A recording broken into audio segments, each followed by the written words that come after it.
Good morning. Welcome to the morning market briefing. Today is Friday, March 6th, 2026. I hope you are doing well.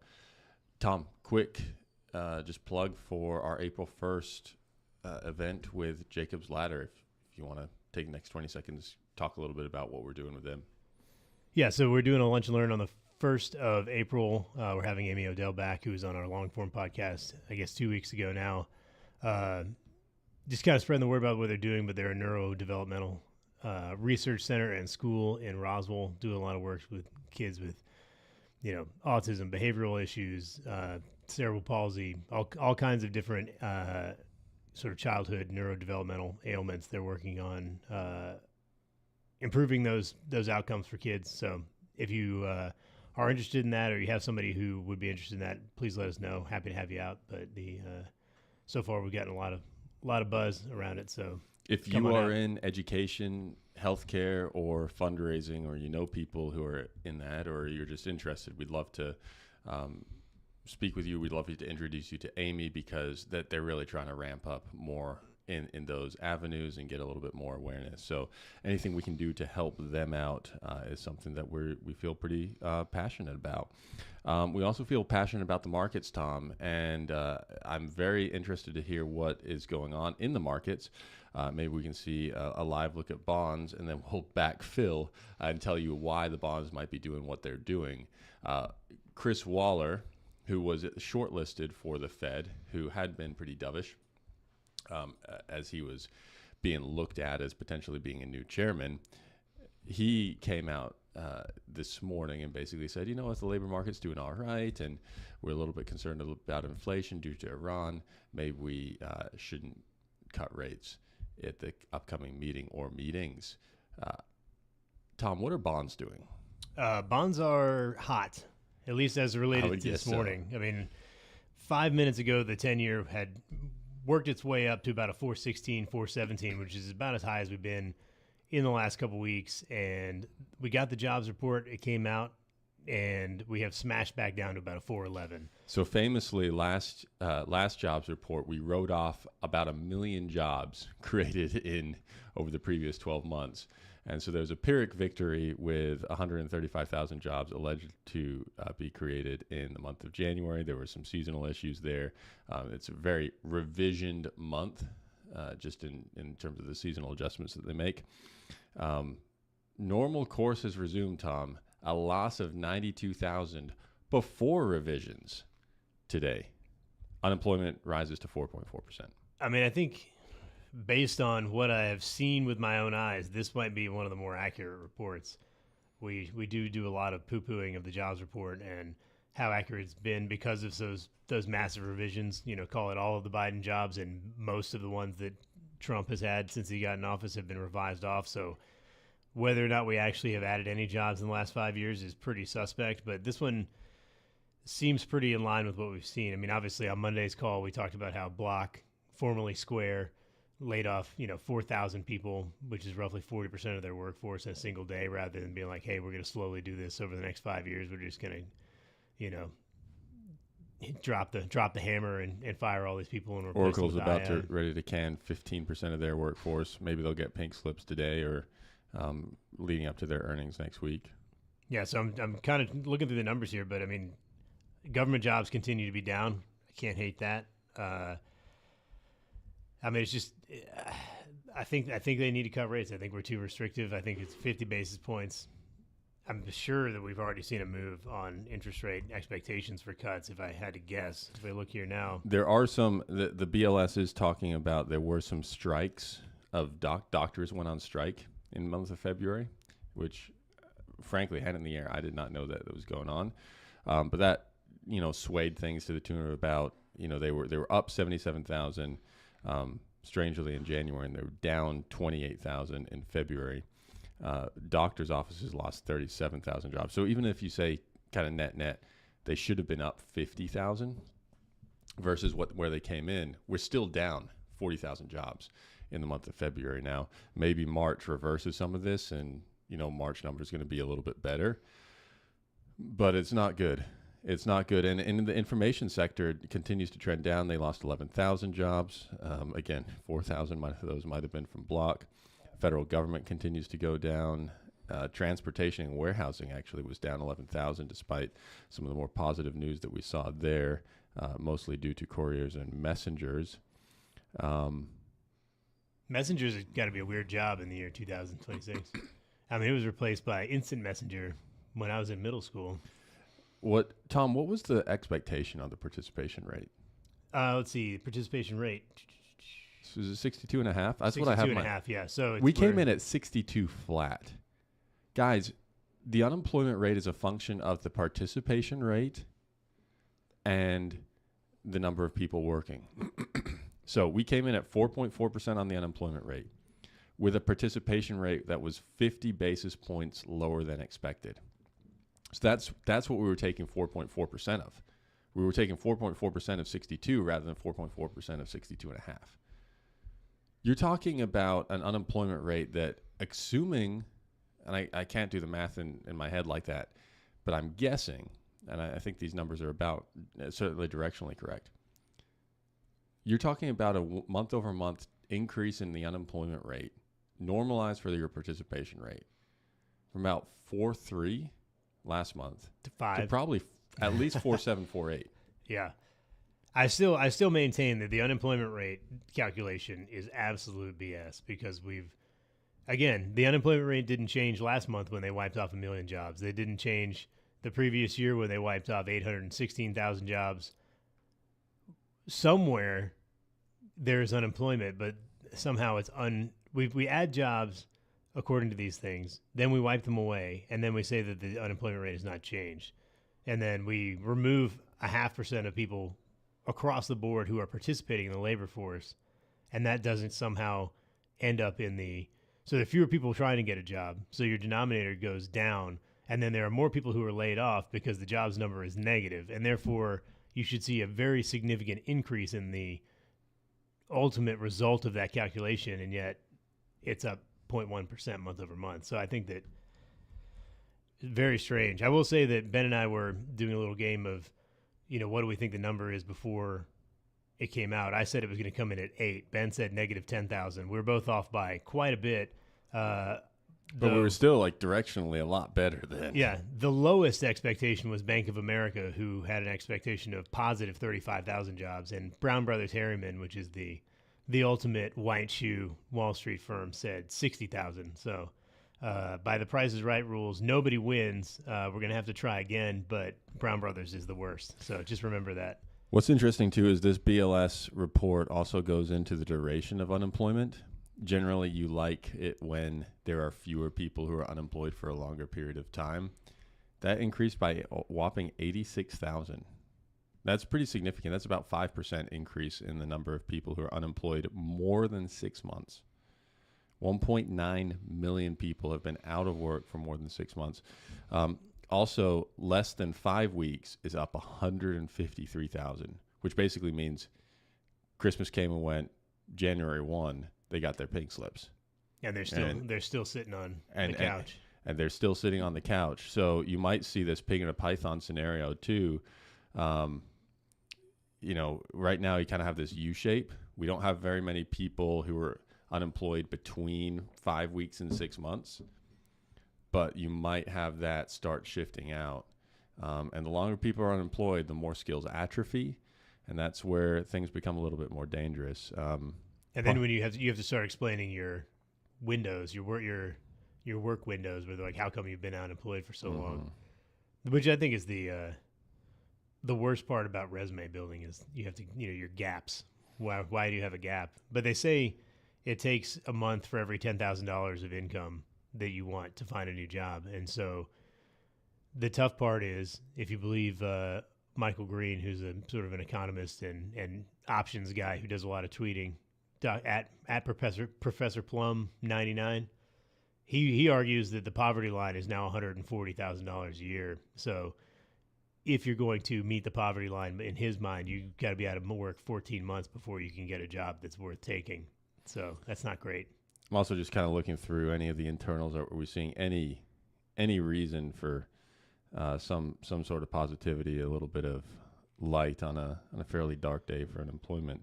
Not really. I mean, every kind of racial classification basically saw an increase in unemployment.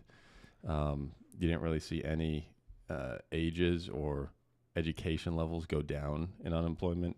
Less than a high school diploma increased the most, from 5.3 to 5.6%. And then pretty much every sector, and I'm looking through all of them except retail and utilities and financial activities, was down. But government, leisure, hospitality, healthcare, obviously, that we talked about, education, information, transportation, warehousing, construction, manufacturing, mining, all negative. A bad month. Anything on average hourly earnings, Tom, of note? Expectation was 3.7 year over came year. in at 3.8. Nothing major there. I will say that retail sales also out and better than expectations. Expectations was negative 0.3 month over month. We came in at negative 0.2. That's a January number, though. Yeah, it's dated, but it's still not great. Yeah. Indications. I mean, you're coming off December as well, which is the big one. I think this all kind of goes back to what we've been talking about, is that you've got to provide value in this economy, and the bar just got a lot higher if you're an employed person in the United States. I remember when I was in high school and there was kind of all this talk about these emerging markets and them coming, and we're going to have to compete on a global stage now in order to in the workforce. And so you really have to outwork not just other Americans, but the Chinese. And previous before that, it was kind of the Japanese were really, really rising. And now it's AI. You have to be able to be more productive than AI. And so you can complain about it. You can look at it as a threat, or you leverage it as a tool and you figure out how you're going to be more 30% to 50% more productive this time next year. And we're actually talking about even having a lunch and learn. We're employing some tools to basically do things that we do manually, whether it's look at data, pull data, look at it from a dashboard, analyze where a bunch of kind of technical analysis on stocks. Things that we do that aren't really core to any value add that we do, but can really dramatically speed up that part of what we do, how we operate.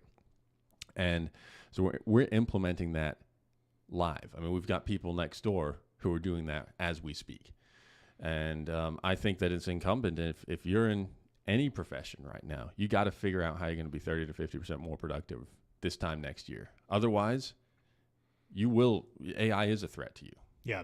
I mean, the assembly line was market corrected by Poka-yoke. You can look it up. But that's the efficient manufacturing ideology of Japan, which became you had Kaizen, you had to become a Six Sigma black belt, and then you had to be a Scrum Master, and now we just have AI to do all of that. So all those people have market corrected, which is thankfully for me, I spent no time on any of those things.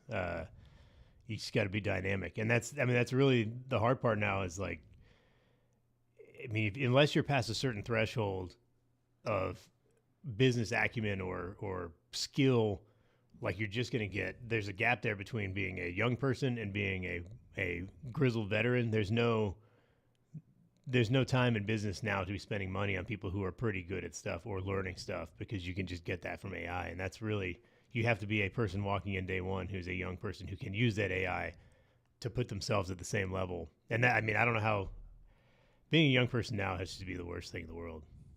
You know, like, I mean, it really hasn't. The idea hasn't changed. You've got to provide value, but the landscape the context changed very has. quickly. Yes. Yeah. I mean, yeah, it's you're fighting the same battle on a different planet. Yeah. I mean, if you're a 25-year-old man, which is the worst time to be a man, because you have nothing, you have no swag, your car stinks, your apartment's terrible, but like you have no prospects now. And not only that, but you're actually a toxic human being by the virtue of being a man. So you can't even approach a woman without being jailed. So It's tough. It's a really tough time to be a young person, I think. It's miserable. What a miserable time. You got to think, how are you going to reinvent yourself? Yeah. In this, you got to come up with a shtick, man. You got to have a shtick. You got to have an angle, and that the people who come up with an angle are going to get somewhere, and those who can't, it's going to be a long, long road. Oracle, we already talked about. They're really trying to save as much cash as they can to redeploy into these data centers. They're seeing the writing on the wall. They're saying, employees are less valuable than this strategic imperative of AI right now. And that's what they're saying. So in order to convince them not, you got to make sure that you demonstrate that you are uncontrovertibly better than what their incremental dollar spent on AI. Costco, where they reported earnings last night. I mean, in the context of all of this, we're continuing to see an improving actual economic activity. So, we're seeing Costco that continues to have 6 to 7% sales. The baskets are getting bigger, which means that people are actually buying more when they go to Costco, or they're buying more expensive stuff. Inflation actually came down for them. So this is not just them buying the same stuff that it's just more expensive. It's consumers buying more stuff or mixing up to higher priced items. So gold, also helped, but I mean, even stripping out that, they did pretty well. So Costco, interesting barometer of the economy. Again, most of their consumers make over $100,000 a year. So they're kind of at the upper leg of that K, and as we talk about a K-shaped economy. Or just below the poverty line, depending on who you ask. Yeah. Iran. So I think this is definitely the story that continues to cause significant market gyration. So we have these geopolitical headlines, and then we have these underlying economic data that's coming out that's basically saying employment market remains weak, but the economic activity remains strong. But Iran definitely throwing a spanner in the works there.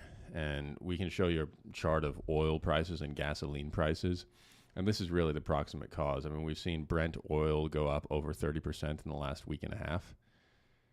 Brent oil is the primary determinant of what our gasoline is based off of, especially here on the East Coast.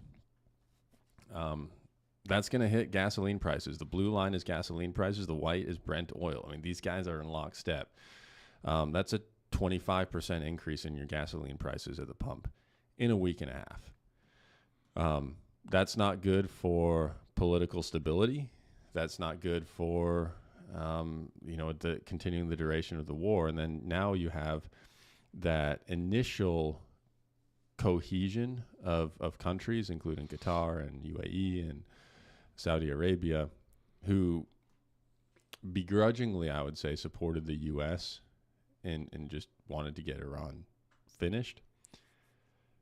They are now saying, look, you got to finish this war, otherwise we're going to have to shut off all oil exports. I mean, Qatar just had their LNG export facility bombed by an Iranian drone. That's not going to be up anytime soon.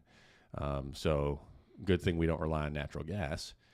But we do rely on oil, and we do export a lot of oil, and we're net exporter, and so the U.S. is somewhat insulated. But I'm telling you, this is not good for Europe.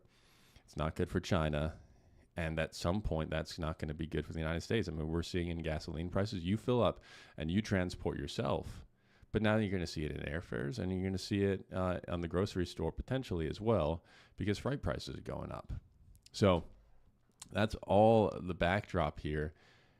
And the context is we've gone from days to weeks to 4 to 5 weeks. And now yesterday, Politico came out with a headline with a report saying that inside in the administration, they're talking about potentially 100 days through September. I will say this is a tinfoil hat, but if there is a pipeline or a refinery that happens to catch fire in the next 2 months, I don't think it's an accident. I think back to like 2008 and things like that, where like oil prices would spike and then suddenly a refinery would catch fire in Louisiana or Texas and there would be no gas for weeks. And it made it real easy to get things like TARP through. I'm just saying, tinfoil hat. Something's going to happen with one of our refineries that is like, oh, it seemed like an accident, but I'm not certain that it will be. That's a deep cut. I remember when tinfoil hat theory. So Indeed. Just keep it on your radar. You heard it here first, folks. We did mention a couple days ago that Scott Besson says, hey, we're going to be making some announcements that really help oil prices. So far, the announcements have not been that strong. What they have said is that India is now allowed to buy Russian oil for a month, which I don't know if that's so great. But that's a way to get oil prices potentially down a little bit, open up some of the Russian oil. And then the second piece is that they have not been looking at the SPR, the Strategic Petroleum Reserve, yet because it's still only 60% full because it didn't get refilled after we emptied it after Putin's price hike. So we don't have a ton of bullets in the chamber, and we're already kind of we're relying on Ukrainian anti-drone technology, which makes some sense considering that Ukraine's been fighting Iranian drones for the last 4 years. But there are just some elements of this war that seem less strong than the Venezuelan operation or the first Iran operation. Yeah. And I'd like... It seems rushed. It seems poorly thought out. So that's I've heard that before. There's definitely a significant impact that's having on markets, but I think right now the story of the day is going to be how does the higher oil prices marry with the fact that we just lost 90,000 jobs and we basically created 0 jobs last year in the U.S. economy. It should be rate cuts. It should be rate cuts, but I think with the oil price thing, I don't think. There's no way Powell's going to play ball on that. No, because he's so independent. And I think they're going to love that. Yeah. I actually think there's a constituents, and I don't like saying like how people are going to feel, but I do think there's going to be some element of satisfaction. You can see it in the interviews like with Kashkari or even Waller, and I would imagine Powell as well, who's like, oh, no, we hate it. But secretly they're saying this actually. Yeah, this gives us. Yeah. This gives us the out. And it's on them, and we're gonna be the guys who are right, and they're gonna be the guys who are wrong, and we're just gonna watch it. Yeah, we're gonna watch them blow themselves up. Yeah, Jay Powell is gonna be vigorously riding his bicycle around the ever-growing homeless population in D.C. and just feeling so good about himself because he's just a bastion of freedom in this country. Next week, we have the NFIB Small Business Optimism Survey. That's expected to tick up. I wouldn't be surprised to see that tick down because of the war. We do have Oracle earnings. I wouldn't be surprised to see job cut announcements announced alongside that. And then we have the CPI on Wednesday, Consumer Price Inflation Report. That's going to be a big one. We have a couple bond auctions, 10-year and 30-year auction. It's going to be a big week for bonds, Tom. We do have Lennar reporting earnings, but I think bonds are going to be the focus of the week with the CPI as well as the 10-year and 30-year bond auctions. Fed's in a blackout window because their next Fed meeting is the following week. I mean, yeah, bonds continue to outperform stocks. You heard it here first. Well, I guess you heard it at our macro that we thought bonds could potentially outperform stocks. Stocks down, 9 basis points or something for the year, basically flat. Bonds up, call it 1.5, depending on the market. But yeah, it's gonna be an interesting week. Do we want to talk about Mark Wayne? You can. I don't have too much. Other than I think it is notable that he's got a sweet name. He has a great name and very interesting former career. But then also he's a little bit more aligned with. He's not a Democrat, but Democrats like him. Yeah, it sounds made up. If anybody ever watched the show Unbreakable Kimmy Schmidt, which is like a Tina Fey straight to Netflix series, John Hamm played a character, Reverend Richard Wayne, Gary Wayne, which sounded made up. But then now we have Mark Wayne in charge of the Department of Homeland Security. So. He has said, "I'm not Rambo, but yeah. ... He's a he's a character. So we'll see how that turns out. I mean, it's tough because you think who would be the best person to deport a bunch of illegal immigrants? The woman who's most famous for shooting her own dog. It seems like a good option, but it turned out not to work out so well. So on to the MMA fighter. So big week. What a week it's been. I'm ready for the weekend. Yeah, let's see what happens over the weekend. Last weekend threw a spanner. Is that the word in the wheel? There've been a lot of potential spanners this weekend, so we'll see how it goes. All right, we'll see you next Monday. Bye.